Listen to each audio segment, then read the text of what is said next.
2 years ago, I assembled my first online part saw from a pile of aftermarket parts, most of which came from online. And to this point in time, every one that I've assembled has been based on the MS660. So this is a little departure and launching off into a new direction, new adventure. And this happens to be a kit saw, which is kind of like the new craze, directly from the Huztl.net website, and was able to order it for, I don't know, I guess it was delivered for $225 range, and I was able to pay with PayPal and have it shipped directly to my door. And what you get is a box of these parts. And I guess ostensibly these would be the parts that if you ordered individually on, say, eBay to repair a old steel 036, this is what you'd be getting in this case, you know, a whole bunch of them. I can't think of a better way of testing the parts than to build a kit saw. Now everybody has their own motives for doing this. Some people want cheap saws, and I think I've stated my opinion on that is cheap saws are cool, just make sure you don't have cheap PPEs to go along with. My original intent was just to test these parts because I had some logger customers that used the steel MS660 quite a bit, and a lot of the stuff they had for repair was crash damage, and I was looking for a cheap source of plastic and things like that to offset the cost of skidder modified saws. And that sort of evolved into, you know, these are pretty cool, and now I have a whole bunch of them. So the premise behind this video and this series of saws is completely different. I want one of these. This is a saw that I've had some interest in because I wanted a companion saw to my MS660s, and the 036 is perfect because if you start seeing these things up close, you'll recognize that they're sort of like a MS660, just smaller. I mean, everything about it has the same layout, and it just seems like a cool design to me, so I wanted to build one. This is actually for myself. And yet again, I'm not going to sell these. My aftermarket part saws are for use here in the farm, not for resale, so please don't even ask, because I'm not going to sell them. I probably have enough of these things to service my chainsaw needs for 2 lifetimes, but I don't know, sometimes that's all part of the fun, is having different variations on a theme. I plan to build 2 of these. One pretty much as delivered, just to see how they run with the as delivered parts. The other one I plan to modify. So I also have a OEM 036 chassis which needs to be refreshed, and that would be on the same theme as my old MS660 videos, is refreshing the old saws and bringing them back to a useful form. And I will do a video or 3 on that OEM chassis doing exactly that with a combination of OEM parts and aftermarket parts. But back to this saw. This is simply excess in my case. I want one of these. I want one as a companion saw to my multitude of MS660s I carry around in my truck. And I figure for completeness, a 60cc saw for the smaller work and lemon work and maybe saw on the tractor would be fun. So I went off and bought one of these box saws in that spirit. Now, what you get in these boxes is pretty interesting. And by the way, I don't know if you guys have noticed this. It comes with this one has a bar in it. And I don't know if they all do, but that's a laminated bar. I will probably use it. I'm not sure it's my first choice. It may end up with a total bar afterwards. But for the first iteration of the saw, I think this might as well use it. It came with the saw, right? Let's go through some of the things that actually show up in the box. Cases. And oftentimes you'll see a little bit of surface corrosion. They are magnesium. The seals are in fact installed. I've got OEM seals which I'll probably put in my saw. The bearings are also installed. They've got nylon cage bearings. That one's pretty smooth. That case half looks pretty good. This case half looks like it has a little bit of corrosion here, and that bearing is nice and smooth. It's got oil in there, look at that. This one here is a steel caged bearing. I find it interesting that they have a nylon caged on this side and a steel cage on that side. I wonder what that's all about. So here's the cases, and they look like, you know, they're adequate. 5 cases. Crank. Yeah, it looks like a crank. I'm going to go press this together, and I do notice that these edges here are not sharp. They are a little bit rolled or broken, and that means that they'll probably go right through the bearing, so no special tin can tools are necessary in my mind on these. The cylinder as delivered, yeah, it seems like it's alright, you know. I don't know what the squish and the timing numbers are. I noticed that it's a little rough down there, but that may present a problem. I'll probably end up filing that off right there and filing those smooth, so the intake boot can actually get down and get a bite, and plus I'll cheat and use 1184 to help it seal. But other than that, it's not looking bad. Piston is pretty standard affair, you know. One thing I find interesting is they help you. They do help you, and they do it by packaging these things in sets that make sense. Now, for example, this one has the intake steel parts along with the stuff that goes around the clutch. Yeah, 2 concepts, but they're both all here. That little ring that goes inside the intake boot, the outside, and of course the compression ring to hold the intake boot to the cylinder. They keep that stuff, and it may behoove a person who hasn't built a bunch of these to keep the packages closed until you need them. You know, once in a while they go a little bit astray with things like this. I mean, that's for your oil pickup line, you know, spark plug, decomp. That bearing, most likely, clutch or wrist pin, but it'll be one. I mean, you don't have a lot of options there. Pull start, handle, oil pump related things here, see them? So they do keep things packed roughly in sets.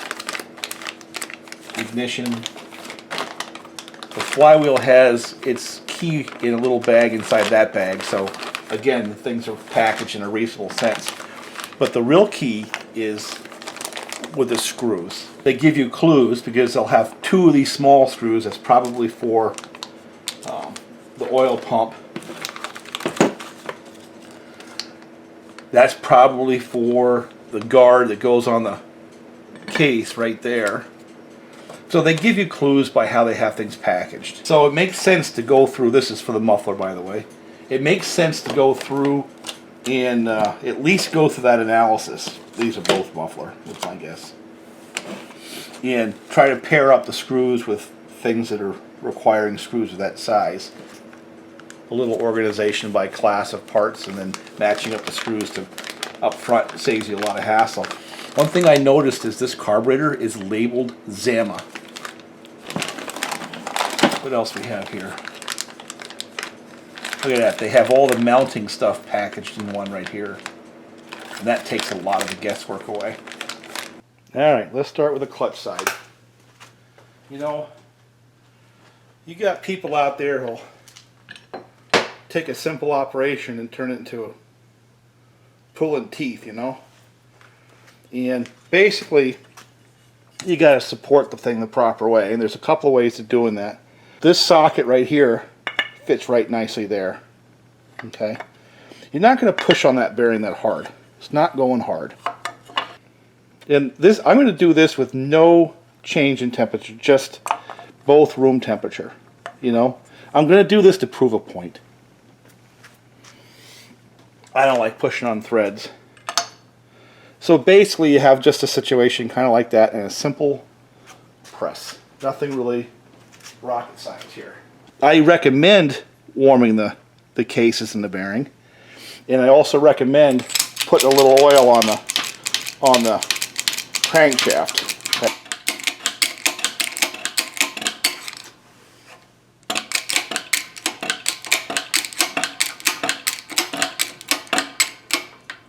That's it.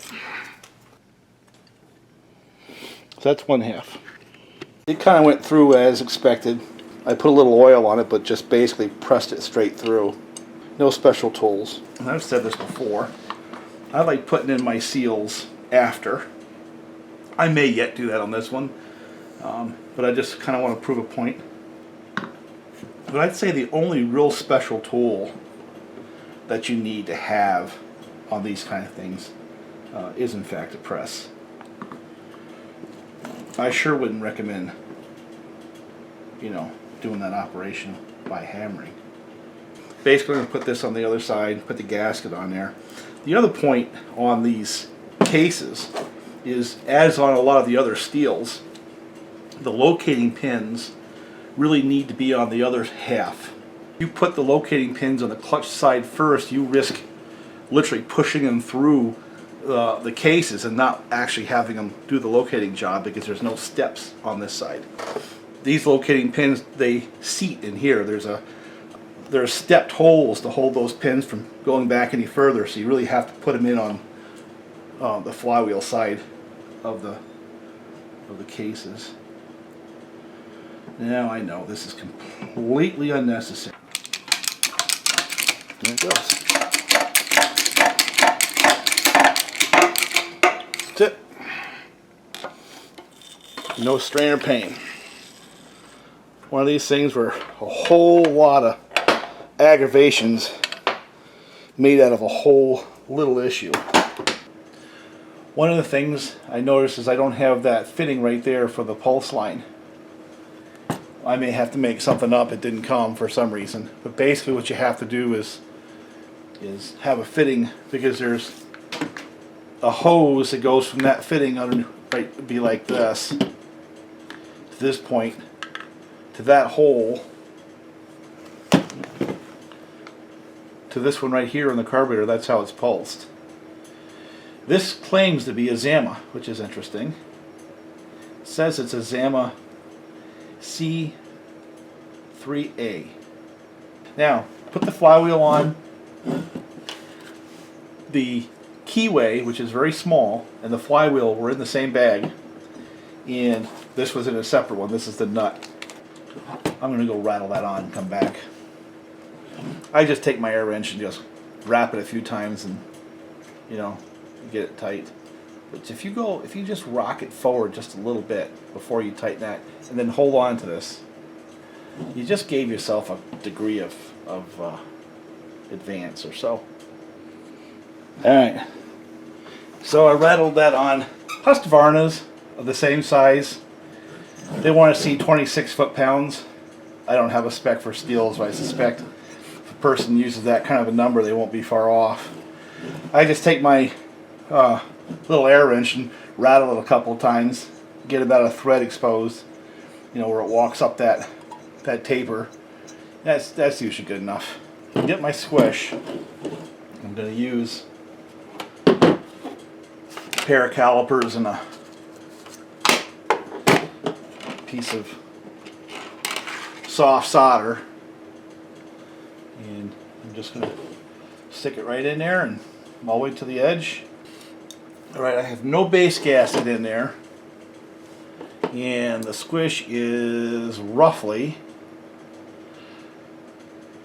28 thousandths.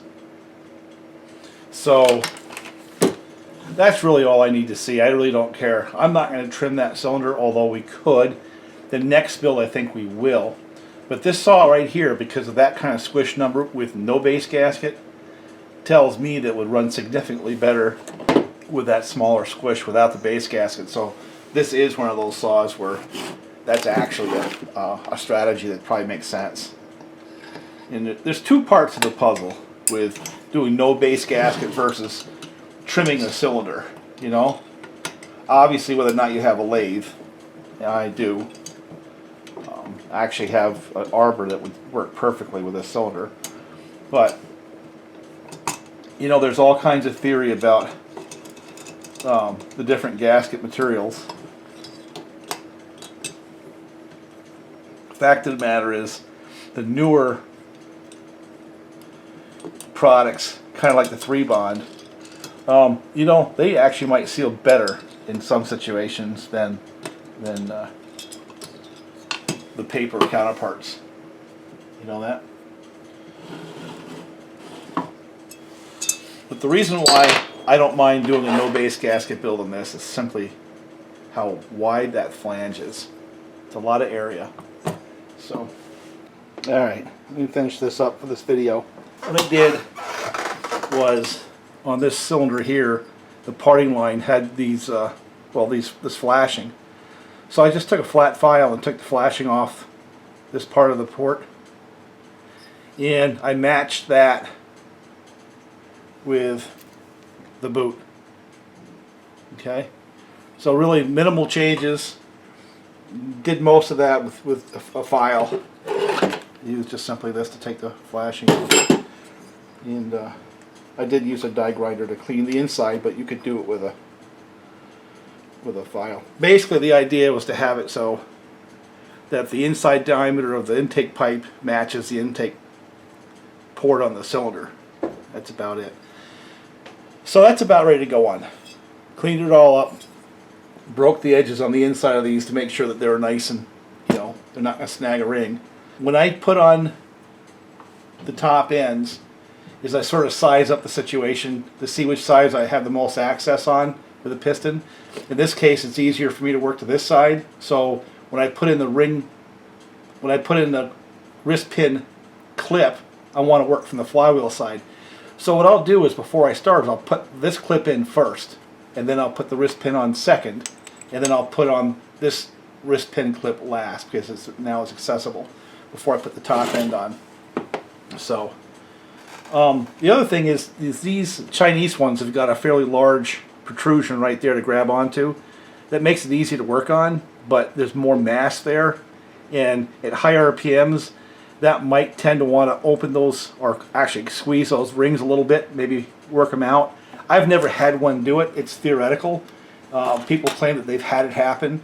So to some it might make sense to clip off at least half of that, you know, so there's less mass there. Me, I'm just going to put them in there. And part of it is because I want to make it as delivered. And those are delivered, so we'll give them a shot.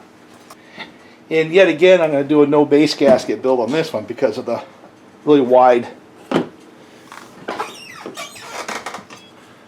you know, the surface area there is very wide, so the long sealing surface. So that first. This gets harder every year. The arrow on the piston points to the exhaust.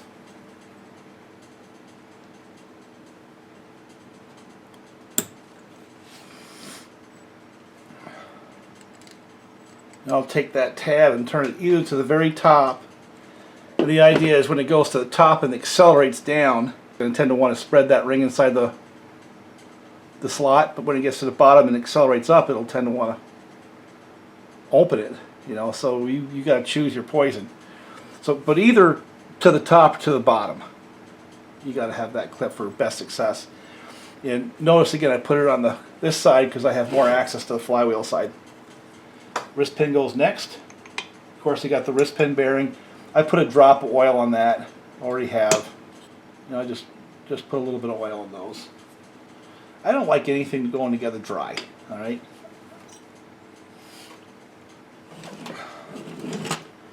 Once you get the wrist pin down in there, and now you can see why I did that, because now I have pretty good access to this side. Turn it right to the top, like that. Arrow still to the front. Rings go on next, and if you look at the rings, you'll see that it's relieved on one side but not the other. So the relieved side goes up because the pins are on the locating pins are right there. So you want the ring the relieved area to surround that. And the other one's usually on the other side somewhere. It's right there. And this one goes, again, relief to the top. And yet again, if you see the relieved side of the ring, and there's the pin, it's going to capture that. And once I've got those rings on like that, make sure I've got my 4 cylinder bolts. What I'll do then is I'll put my 1194 on both the cases and on the flange and just let it skin up a little bit.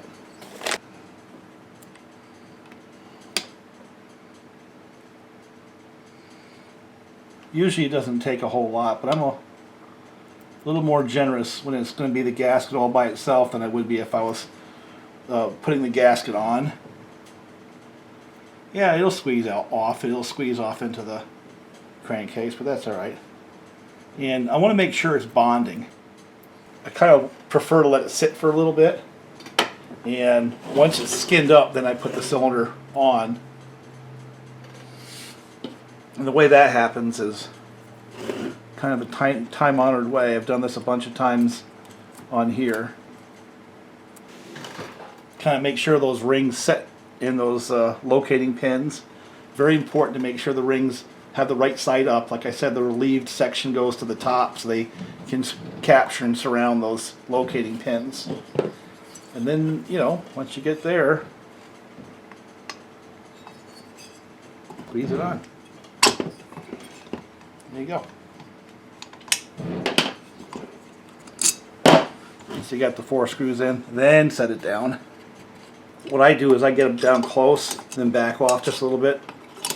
So basically I've got the screws where they're just like a half a turn off the base of the cylinder, and I know this is something that's probably not that important. It's just something that I do on these. Tighten, back off just a little bit. Then I run that, leave it at bottom dead center, and tighten on these things. I'm going to let that settle a little bit, and then I'll go back and torque them a little more. I'm actually going to build a little fitting right there on the lathe. I'm taking a brass screw and going to turn it down. Since I don't have one, didn't come in the case, I've got to make a fitting for the pulse line. Went on a Pantene kick and pushed these rubber anti-vibes in, sprayed them with this, and I was able to push them in with my hands. 1, 2, 3. You see how they go in? And there's a slot. You got to push them through and they kind of snap in. Well, as much as rubber can snap. So here's the oil pump. Order of events, washer goes on first. Has to be there, protects the seal from the worm gear. This bushing here second. Oil pump. And notice that rubber spring only can go in one way. It's stepped. That goes in next. Of course, that conical section pushes into the oil line. And that's oil pump is held on with these screws right here. I put a dab of 1184 on those. Of course, they don't go in too tight. And then after the oil pump, the worm gear goes in next.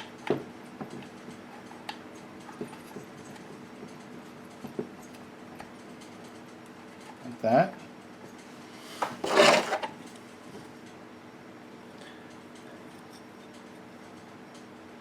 Gives you a clue. It says top right there. You see how the dished area goes down, top goes up to shield. The clutch goes in next. Reverse thread, remember that. You go there.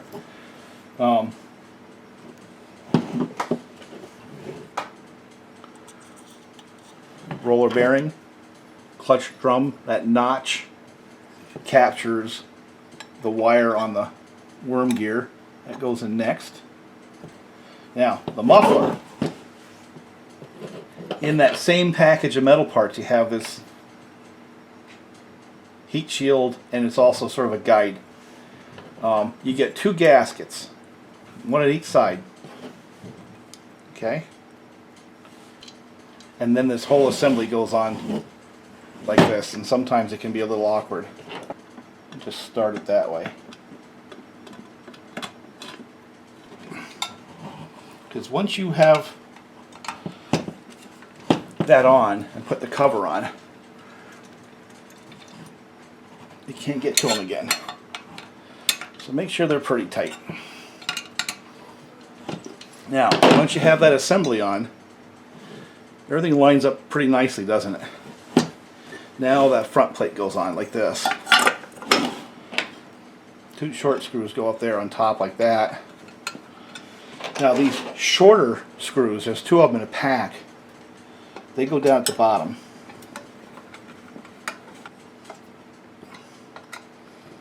It's a pretty rugged arrangement, you know? Okay, there it is.